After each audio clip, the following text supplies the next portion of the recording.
Morning all. All right, we're starting things off with something a little different today. Villains. Villains in the National Hockey League. And what's always interesting to me is not just how it changes from year to year, sometimes it's from series to series, who the villains are. And I'm always interested when a series ends and another series starts. So is this other fan base going to be mad at this player like that last fan base was? So, obviously, since I have Florida on the board, I'm just going to put the name on the board that I'm talking about here, and that's Sam Bennett. Bennett's started to rile up the Rangers a little bit. Not like he did with the Bruins, but with the Bruins, of course, you have Marchand. Now, these are in no particular order, other than Florida was the one that I knew I was going to be doing this video with. Boston had to be on the board. Basically, I was using all the old retro logos that I have and then finding a couple others and that kind of thing. So there's no particular order.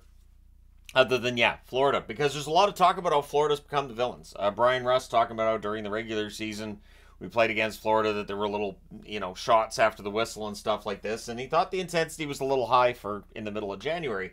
Although I would say that if you're upset that the other team's more intense than your team is in the middle of January and they're above you in the standings, maybe you want to take a look at what they're doing. And you don't have to emulate all of it, but realize you've got to bring your intensity level up as well. But that intensity and the fact that Florida plays on the edge, they know where the rule book is, they know what they can or can't do, and they're playing it within the rule book as well as they can. And I know people don't like it, but again, when we're slowing down incidents and looking at it frame by frame, that's not 100% accurate, because when you look at it at full speed, that's what happened, right? At full speed, that's what happened. And then when we're doing frame by frame, then we got to try to get in the head of what the player's thinking, and clearly he's doing this and clearly this.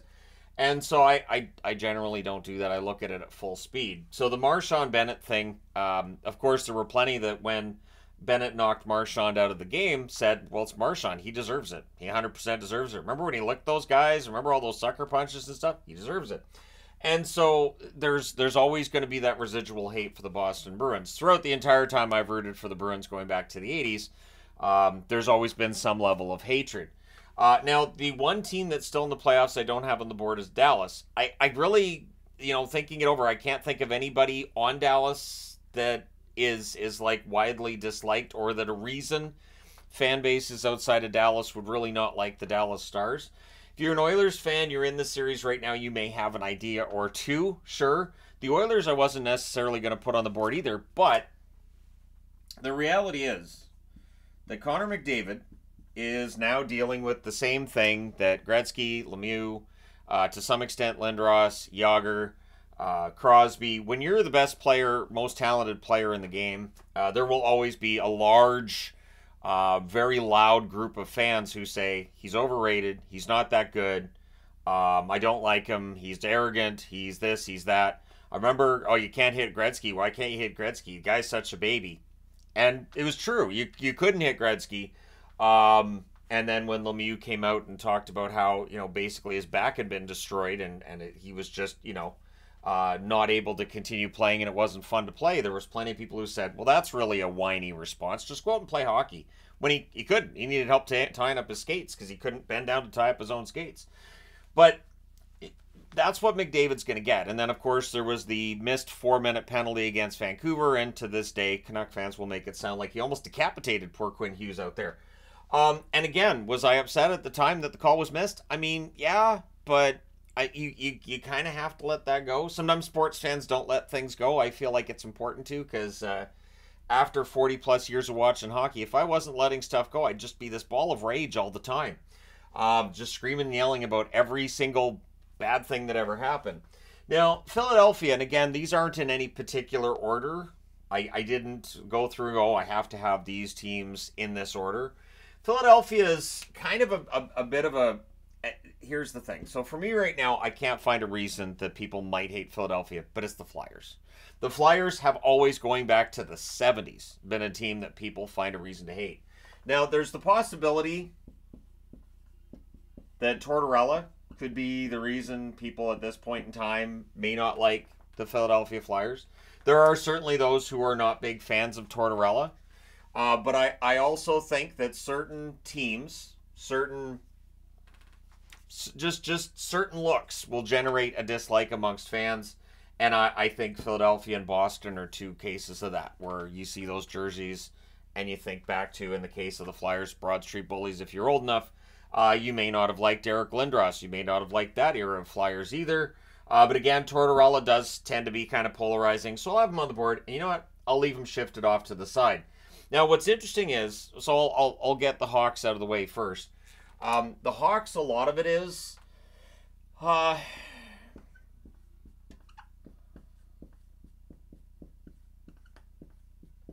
organizational. That's a word, right? And here's the thing: a lot of the reasons people don't like Chicago, and right now, of course, there's the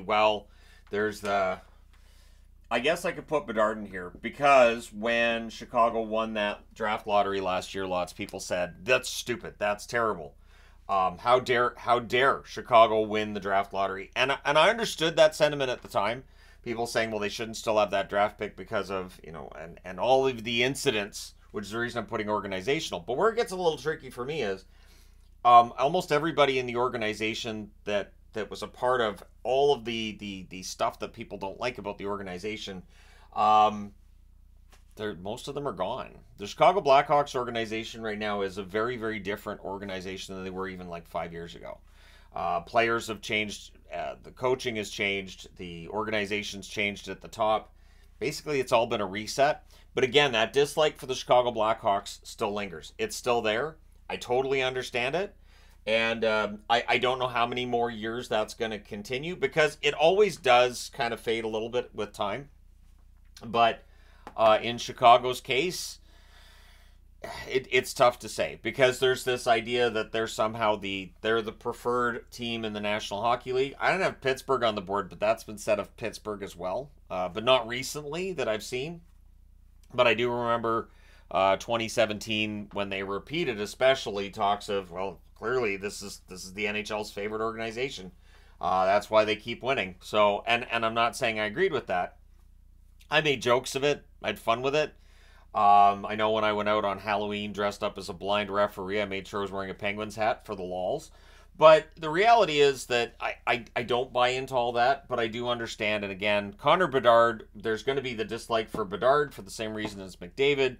People will try to tear Bedard down because they get tired of hearing about him and seeing him everywhere too.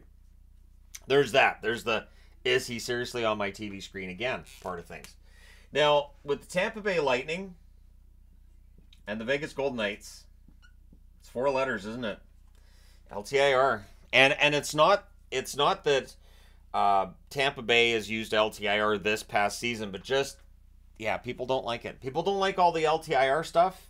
And I didn't put it down for Toronto because we've never seen anybody for Toronto go on LTIR and then be back for the start of the playoffs. But for Vegas, there's also, how do I put this?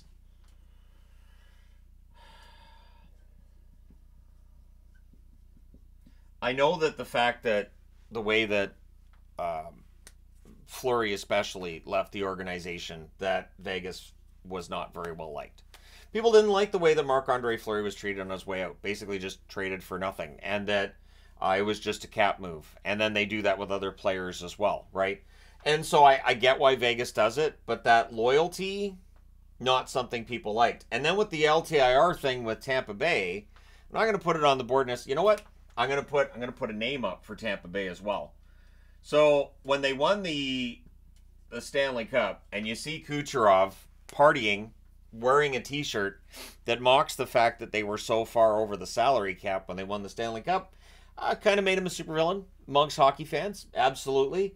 I got it. I understood why he was doing that. It's the same as like Florida really needs to lean into the fact that they're villains now. They just lean into it.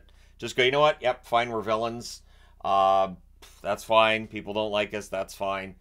Because when teams win, that's generally how that works, right? I don't have Colorado on the board. I couldn't figure out exactly where the dislike for Colorado would necessarily have come from. Again, other than for fan bases of teams vanquished by the Colorado Avalanche. The one reason that Colorado made me mad this year is just they wouldn't stay down on the map when any team I was rooting for was in the lead ahead of them. So, but that's not really a reason to have them on the board. I think, anyways, it's one of the most hated teams. So the LTIR thing will make people angry, right? That's something we've seen with Tampa, we've seen with Vegas, and the fact that Tampa Bay wins back-to-back Stanley Cups and then Vegas wins it in 2023 makes it worse. Going all the way back to the late 90s, early 2000s, the New York Rangers would routinely spend way more money than everybody else on salaries, and then they'd lose, and they wouldn't make the playoffs. And it was just, nobody cared that they spent more money. It was just, see, look, you guys spent $80 million, and you still didn't make the playoffs. Losers. But when a team is gaming the system and winning, that's where people's attitudes change. I guarantee if the New York Rangers had been winning Stanley Cups with those rosters that were double, triple the amount in terms of cap hit, before we had a salary cap, of course, the contract values being about double, if they'd been winning Stanley Cups, there would have been everybody screaming bloody murder for that. Like, oh, that's not fair. They have more money than everybody else. It's not fair. Which owners definitely would have said, but owners got mad and got their salary cap anyways. So for the New York Rangers currently, the reason that they're on the board is one player, Jacob Trouba. Trouba is always going to be a player that rides that line. And again, he kind of knows where that line is. We've talked about this before. I've talked about this many times with Trouba. I don't agree with some of what Department of Player Safety does when it comes to protecting their players. I think they have a spotty record on that. And I think there have been times where you could argue a suspension for Trouba that hasn't happened, or even a fine that hasn't happened. But he is definitely a player that's going to generate a lot of opinions and some general dislike, which then will go over to the rest of the Rangers. Coming back over to Marchand. There's been times where I've seen people talking about, oh, Boston, they're just a bunch of goons. They can't play. And I'm thinking, they don't even hit more than other teams anymore. This is not that physical, big, bad Bruins team of the past. And but it's Marchand. It's generally a lot of it is Marchand. And then because people are already looking at the Bruins and going, it's a dirty team, then anytime anybody else commits just a penalty, it becomes, see, yep, that's the Bruins. They're a dirty team. Did you see that hook? Man, that hooking penalty, what a dirty team. Toronto's interesting. So it's not success in the playoffs related. A lot of the success in the playoffs related. It's not related to long-term injured reserve. It's not related to really a player on the team for people not to like. But with Toronto, I think where they end up being the villains is media coverage. Again, I've mentioned recently, anytime that I do a video talking about the Toronto Maple Leafs, people get mad. They're like, I cannot believe you were covering the Toronto Maple Leafs. You're the same as all the rest of the media. And it's like, well, there's 32 teams. I'm doing 32 videos. They're one of the 32 teams. I'm sorry. Like, but I get it. I do. The media coverage for Toronto can be a lot. There are times where you can go to a homepage of any of the sporting sites in Canada, and the top 5 articles are about Toronto. What's Toronto going to do? Hey, what's up with Toronto? And meanwhile, you might have another Canadian team that's still got a chance at a Stanley Cup, or maybe something big's happened somewhere else in Canada, but it gets buried under Toronto coverage. And as I've mentioned, it's about the fact that the Toronto coverage gets interactions. And whether you're clicking on that link to say, I want to hear what's going on with Toronto, or you're clicking on that link to say, you guys need to stop covering Toronto so much, you've clicked that link. You've told them through their traffic metrics that that's going to get people to click through. So they're going to keep doing it. The best way to stop that, if you think you might be able to, and I'm not saying that anybody can, would be just not to engage with it and just to leave that coverage where it is. And then that way media gets the idea of, okay, so now this isn't quite hitting the way it was. And then you might get coverage for some of the other teams a little more often. You might get more of those articles on other teams pushed higher up in the site's algorithm, however else you want to look at it. So I really think the media coverage makes people dislike Toronto more than anything else. People are going to say, what about the fans? Fan bases across the league, there's definitely going to be some bad actors in every fan base. The fact that the Toronto Maple Leafs have more fans than every other team in the National Hockey League would mean that you're going to have more bad actors in that fan base, just by math, than you're going to have in all the others, in all likelihood. And I'm not saying combined, so don't say that I said combined, because I'm not. I'm just saying that you have a certain amount of bad actors in any fan base. We definitely have that with Vancouver too. And it's going to make the rest of the fan base look kind of bad in comparison. Like, for instance, a riot might get mentioned every single time your team is in the playoffs. Just as a for instance. Just as a for instance. Which brings me to Arizona. How can Arizona be the bad guys? Well, see, this is the thing. So, I know that the NHL wants to go back to Arizona, and that Alex Morello has the name rights and all of that for the next 5 years. And in June, they're going to have the bidding for the land in northern Phoenix, and Morello wants to win that. But I don't know that there's very many fans that want him to win that. What I think is going on here is something simple. The NHL didn't want to play in the mullet anymore, and I think that Morello's promises, I think they wore thin. And so they knew they had to make a change. So they come up with this idea to send it to Utah, but they make sure that they're paying him off so that, I mean, the rumor at the time was they didn't want it up in court. Makes sense. And so Morello has 5 years to get this building and development and everything. My guess is year 6, a different owner comes in. My guess is year 6, a different team name. The Phoenix, say the Roadrunners. Sure, why not? You have Tucson Roadrunners, Phoenix. Sure, Phoenix Roadrunners have been a thing before, too. Dating back to, I think it was the 70s in the WHA. So, Morello, I think, is the reason why I can put Arizona on the board. And the fact that they've moved. And then, you also have the fans, too, that just hated the fact that Arizona was in the desert for so long. So, again, for me, what I've seen is over the years that if somebody complimented something going on in Arizona, immediately fans would jump on, there's nobody in attendance, this organization sucks, they need to be moved. They need to be moved, they need to be moved, they need to be moved, move the team, move the team. Now they've moved the team, and suddenly the conversation becomes, well, Utah's not going to work.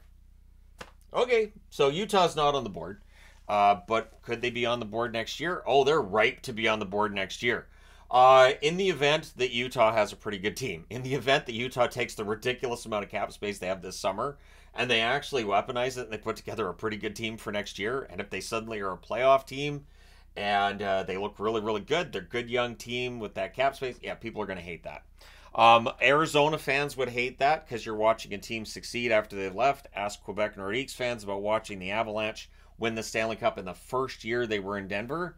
It was a gut punch to Quebec fans, and as part of the reason why I didn't like the Avs when they were first there, because I was like, really, seriously? Quebec fans spend, 25 years between the WHA and the NHL supporting the team, and then it wins a Stanley Cup its first year somewhere else. That sucks for those fans. That's painful.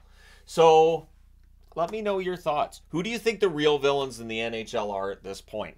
I will say Florida, because right now it's the playoffs. They're one game away from the Stanley Cup final. The Oilers, I guess, can be in that conversation as well, because again, Connor McDavid, people feel that he gets preferential treatment.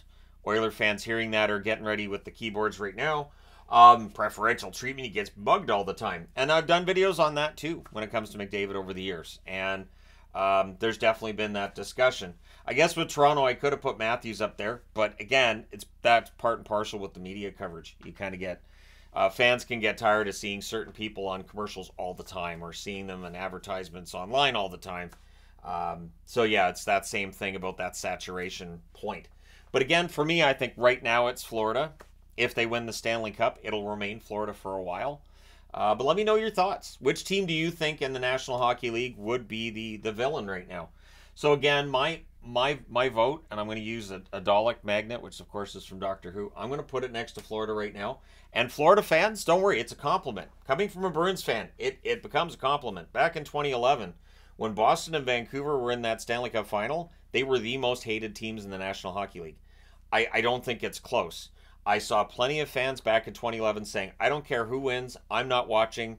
I hope neither of them win, and they play until 15 overtimes in Game 7, and then they just drop. I don't care. So the fact is that the teams that are winning are very often the most hated, and it's kind of a badge of honor at this point, I think. And again, I think the players should wear it thusly. The Panthers should embrace it. Embrace being the villain. Everybody should come in dressed as a different member of the Legion of Doom, or they can all come in dressed like Darth Vader. Something like that, something fun. I know Star Wars Day is done, May the 4th and all that, but sure, why not? All come in as Klingons, from like old school Klingons, not Worf. Worf was a great guy. I mean the old school Klingons back in the original day and all that. But anyways, let me know your thoughts. The villains of the National Hockey League. Who do you think they are?